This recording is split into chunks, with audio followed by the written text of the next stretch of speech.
Bonjour à tous et bienvenue pour cette nouvelle vidéo sur les bons étudiants. Aujourd'hui, nous allons voir la réciproque d'une fonction dérivable. Nous allons voir en fait en deux étapes. Tout d'abord, nous allons voir lorsque la fonction elle est croissante, puis lorsque la fonction est décroissante, et puis nous ferons en fait un exercice ici très complet où nous allons tout d'abord montrer comment on construit un tableau de variation, comment on dessine notre fonction, puis montrer qu'une fonction, déterminer l'image d'une fonction, donc l'image entière, pas l'image d'un x, mais l'image d'une fonction, puis montrer qu'une fonction est bijective, et enfin décrire sa réciproque et calculer la dérivée de sa réciproque. Donc, pour commencer, nous allons tout d'abord voir un petit cours donc de 2 pages. Tout d'abord pour voir le cas où lorsque la fonction elle est croissante et dans le cas où la fonction elle est décroissante juste après.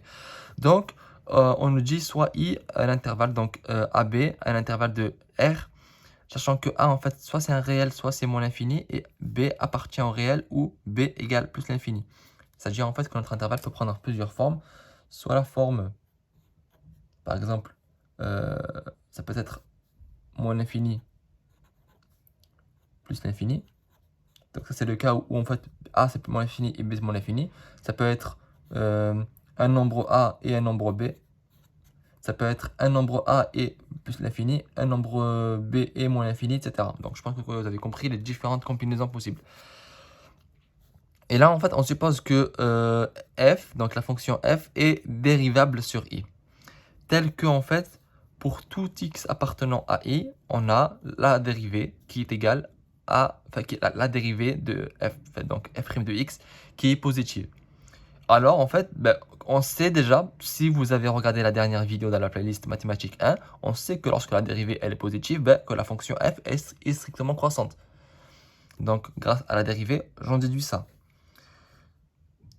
Je sais également que la limite de f de x, lorsque x tend vers a, et la limite de f de x quand x tend vers b, elles existent toutes les deux.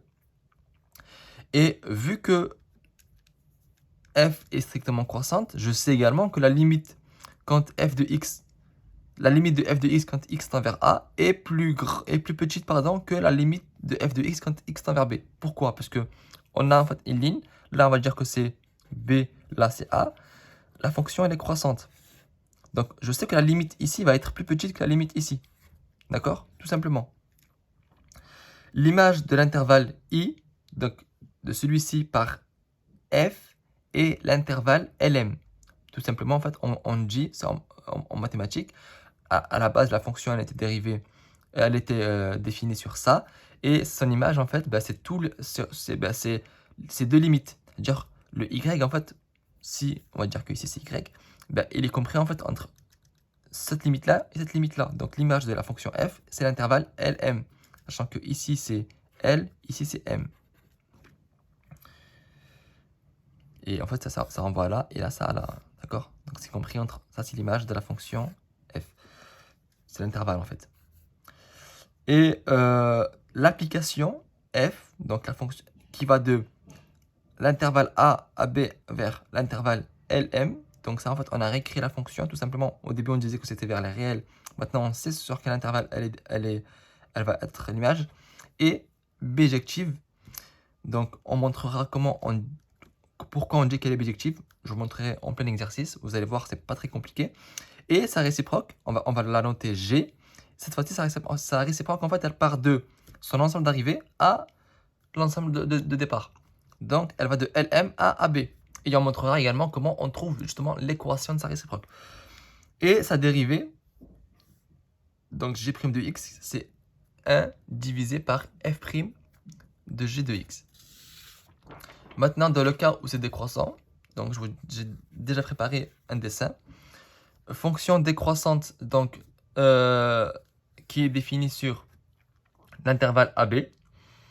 Et comme tout à l'heure, A c'est soit un réel, soit moins l'infini. B soit c'est un réel, soit c'est un plus l'infini.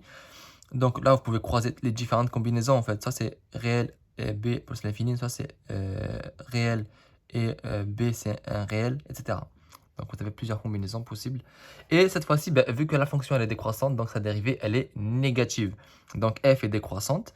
On a les limites qui existent, donc les limites en a et b elles existent. Et on a cette fois-ci la limite en L qui est plus grande que la limite en M. Enfin, la limite L est plus grande que la limite M parce que quand x tend vers A, sa limite ça va être égal à L, pardon, parce que je vous montre tout à l'heure, on avait dit que ici c'était A, ici c'était B, et vu que la fonction elle est croissante, ben, la limite ici va être plus petite que la limite ici.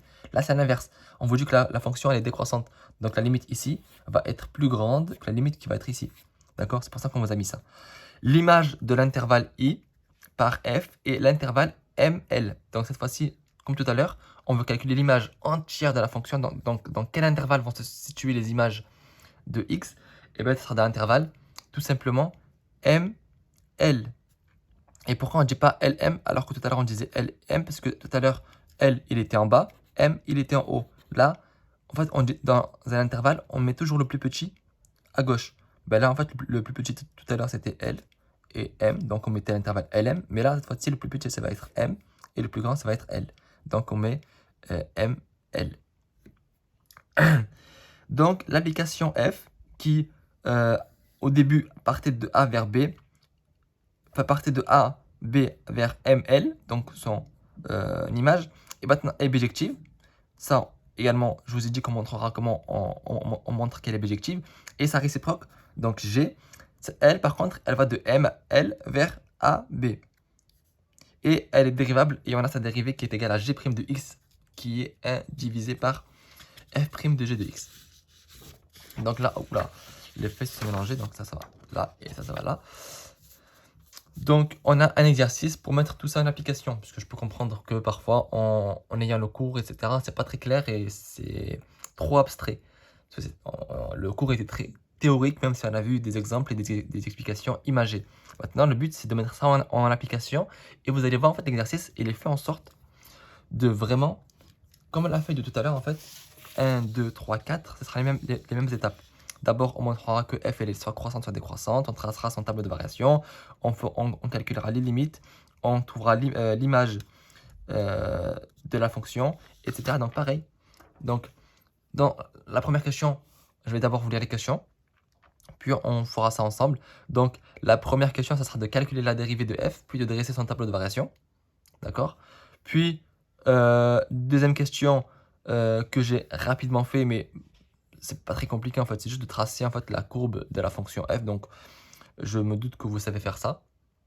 Et ensuite, à la question 3, qui est composée de deux petites questions, tout d'abord, on vous précise que f1, ça va être la restriction de f, donc on va restreindre la fonction f qui était définie sur R seulement sur l'intervalle 1 plus l'infini, et la fonction donc f de 1, donc la restriction de f, bah, son expression, bah, ça va être en fait la même que celle de f de x, mais sur un intervalle plus petit.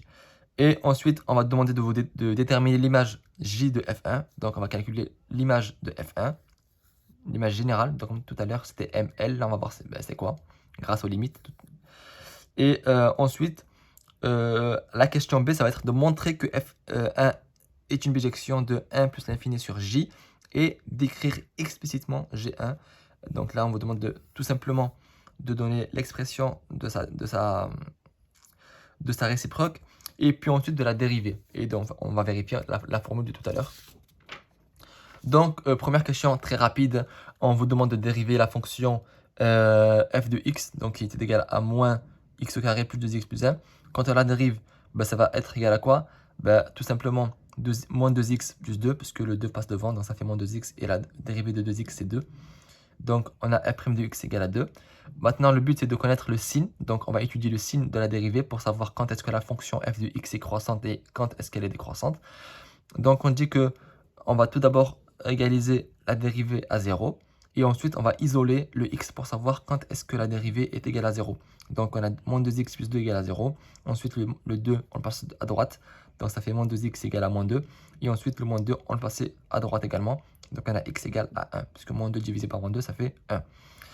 Donc, on sait que la dérivée est égale à 0 quand x égale à 1. Donc, c'est ce que j'ai écrit. f' de x égale à 0 quand x égale à 1. Maintenant, je fais un test. Est-ce qu'elle est négative à droite ou à gauche?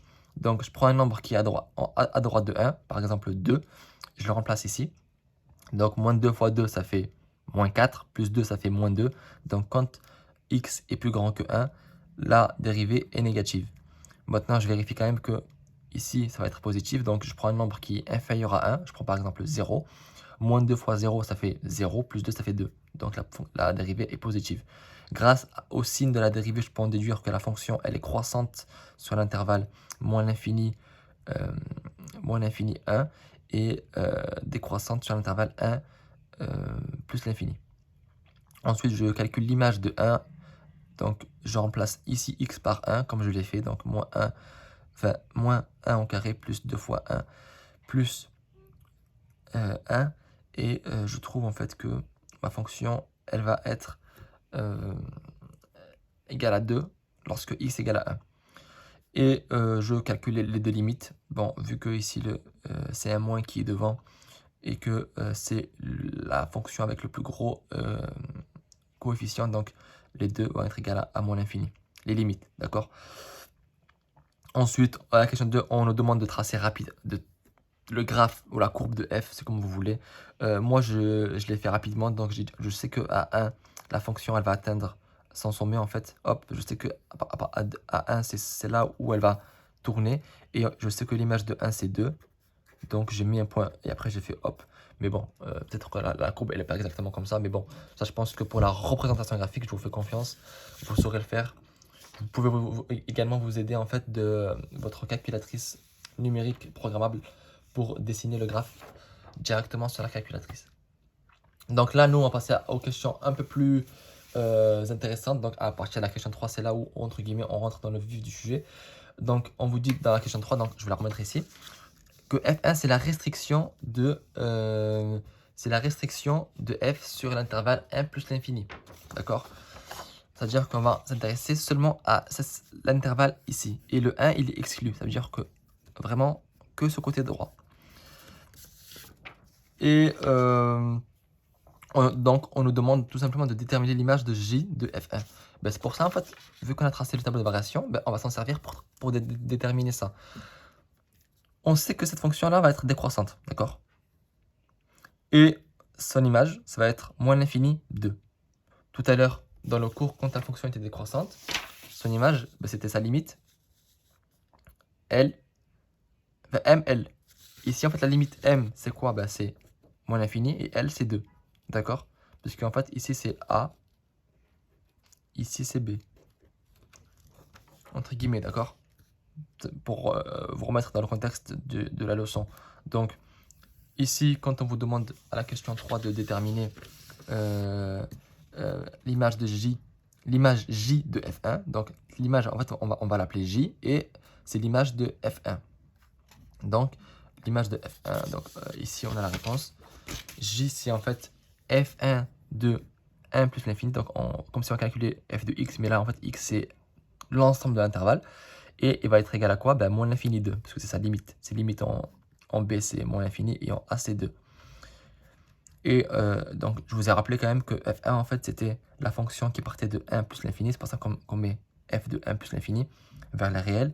Et maintenant, en fait, f1, elle est strictement décroissante. Maintenant, en fait, que je sais que f1, son image, c'est moins 1, moins l'infini 2, je peux écrire que f1, c'est tout simplement égal à 1 plus l'infini vers moins l'infini 2. Et ensuite, maintenant, la question B, c'est là où on va vraiment répondre aux questions. Donc là, on vous demande de montrer que tout d'abord que f1 est réciproque. Donc pour ça, c'est en deux très petites étapes. Tout d'abord, vous dites que f1 elle est continue sur 1 plus l'infini. Pourquoi? Parce que c'est une fonction polynomiale. Et la fonction polynomiale, elle est définie sur l'ensemble de son domaine de définition. Et vous dites que f1 est strictement décroissante sur 1 plus l'infini. Donc, parce que tout simplement, sa dérivée, elle est négative. On peut le voir. Hein. F1, en fait, je vous ai dit que c'était seulement sur l'intervalle ici. Et donc, elle est décroissante strictement sur cet intervalle-là. Donc, F1 est une bijection de 1 plus l'infini sur J. En fait, pour montrer qu'une fonction est bijective, etc., vous devez tout simplement montrer qu'elle est continue et qu'elle est soit strictement croissante, soit strictement décroissante. Ça veut dire en fait que chaque nombre a une seule image via la fonction. Maintenant, on nous demande de donner l'expression de la réciproque. Donc la réciproque, on l'a appelée G1, et G1, en fait, est à partir de l'inverse de ça. Tout à l'heure, F1, c'était de 1 plus l'infini vers moins l'infini 2. Là, ça va être de moins l'infini 2 à 1 vers plus l'infini. Donc, en fait, pour trouver son expression, on dit que y, c'est un nombre qui va appartenir à l'intervalle moins l'infini 2. Et on veut trouver un x appartenant à l'intervalle 1 plus l'infini, tel que y est égal à moins x au carré plus 2x plus 1. Et là, le but, ça sera d'isoler le x. C'est ce qu'on va faire ici. Donc, j'ai réécrit l'expression. Et le but, c'est d'isoler le x. Donc, moi, ce que je fais, c'est que dans un premier temps, le y, je le fais passer de... Enfin, cette expression-là, je fais tout passer à gauche. Donc, ça me donne quoi? Ça me donne le moins x au carré va devenir plus x au carré. Le plus 2x va devenir moins 2x. Le plus 1 va devenir moins 1. Et le y, ça va rester plus y. D'accord? Ensuite, ce que je fais, c'est que là, je sens que il y a une identité remarquable, un début en tout cas.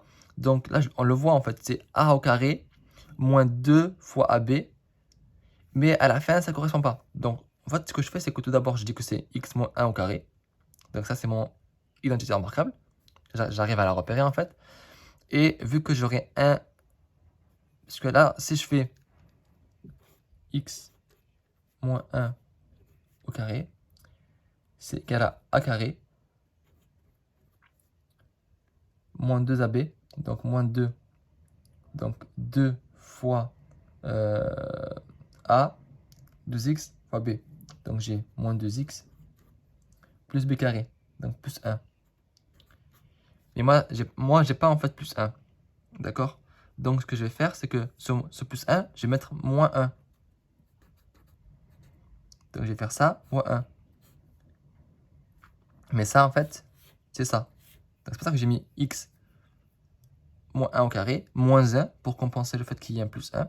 Et ensuite, je remets le moins 1 qui était déjà là. Tu vois, ce moins-là, il était là depuis le début, parce que c'est celui-là. Mais ce moins-là, c'est pour compenser le fait que j'ai écrit de cette manière. Plus y égale à 0. Donc là, ensuite, les moins 1, je vais les mettre ensemble. Donc ça me fait x moins 1 au carré plus y moins 2 égale à 0. Ensuite, le y et le moins 2, ils vont à droite. Donc ça me fait... Le moins 2, quand il va à droite, ça me fait 2, puisque le moins va devenir plus. Et le plus y va devenir moins y. Donc ça fait 2 moins y égale à x moins 1 au carré. Ensuite, je mets la racine, puisque pour enlever le carré ici, je mets la racine. Donc, je mets la racine de ce côté aussi, parce qu'on ne peut pas faire la racine de ce côté sans rien faire de ce côté. Donc, ça fait x moins 1 est égal à racine de 2 moins y. Alors, il fallait vérifier, en fait, est-ce que ça c'était plus ou moins racine de 2 moins y, parce que la racine, parfois, elle change le signe. D'accord? Mais là, ça va être plus, tout simplement, parce qu'on sait que le x, il est compris dans l'intervalle 1 plus l'infini. Donc le x va toujours être, ce côté va toujours être positif. Donc ce côté également, parce qu'ils sont égaux. Donc ensuite, le moins 1, je le fais passer de ce côté. Donc ça me fait x égale à 1 plus racine de 2 moins y. Et ça, en fait, c'est la réciproque. Donc la réciproque que je note G1, y. Si j'ai envie de garder y ici. Mais si j'ai envie de mettre un x, parce que souvent, la variable, c'est x pas y. Donc je le réécris. G1x est égal à 1 plus racine de 2 moins x. C'est-à-dire, en fait, tout simplement, c'est pareil qu'ici. Je pouvais mettre G1y si vous voulez. Mais moi, j'aime bien mettre un x, parce que la variable, c'est toujours x. Donc là, en fait, c'est l'expression de la réciproque de la fonction f1. Et en fait, x, il appartient à l'intervalle moins l'infini 2. Pour pas en fait que vous confondiez avec le premier x que j'avais. Parce que je sais que ça peut prêter confusion, mais ça, c'est le x de la réciproque, d'accord? Donc, il appartient à l'intervalle moins l'infini 2. Alors que le premier x, au début, qu'on a utilisé pour f1, il appartenait à l'intervalle 1 plus l'infini. Je vous rappelle. Hein. Ensuite, on nous demande tout simplement de calculer la dérivée de G1x. Donc G1x, son expression, je l'aurais écrit ici. Sa dérivée, j'ai voulu en fait tout d'abord la calculer comme si je la calculais normalement. Donc dans le cours, je vous remets l'expression. On avait dit que le cours, voilà. On avait dit que la dérivée de la réciproque, c'était 1 sur f' de g de x. Donc ça, je pense que vous n'avez pas trop compris pourquoi on a fait ça. Donc tout d'abord, je l'ai calculé comme si je calcule une dérivée normale. Donc, je vous ai dit que ça, en fait, c'était la forme, tout simplement, ici, u' sur racine de u, en fait. Parce que ici, quand je dérive par rapport à x, ça va faire 0. Donc, en fait, il faut que je dérive ça. Et pour dériver ça, ça sera racine de u. La dérivée de racine de u, c'est u' sur 2 racines de u. Donc, sachant que u, c'est quoi? U, c'est 2 moins x. Sa dérivée, c'est moins 1. Parce que la dérivée de ici par rapport à x, ce sera la dérivée de moins x, c'est 1, moins 1. Ok? Donc maintenant, je remplace en fait tout simplement par mes valeurs. U', donc c'est moins 1. Et 2 racines de u, c'est 2 racines de 2 moins x. Donc ça, c'est ma dérivée en la faisant normalement, sans la formule du cours. Maintenant, vérification avec la formule du cours. Dans le cours, on nous a dit que g1' de x, c'était 1. C'est 1 ça, hein. C'est très mal écrit, je sais, mais c'est un 1. Divisé par f' de g de x. Ça veut dire quoi f' de g de x? Ça veut dire en fait que f' de x, c'est quoi déjà? F' de x, on l'avait calculé, c'était égal à moins 2x plus 2. Donc f' de g de x, ça veut dire que à la place du x, je mets la fonction g de x. G1x, là, c'est réciproque en fait.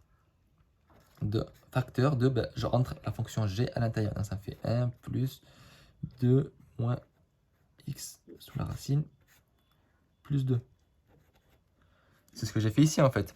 D'accord? Donc j'ai moins 2 facteur de. Ici en fait, parenthèse, à la base c'était un x, mais là on nous a dit que c'était f' de g de x.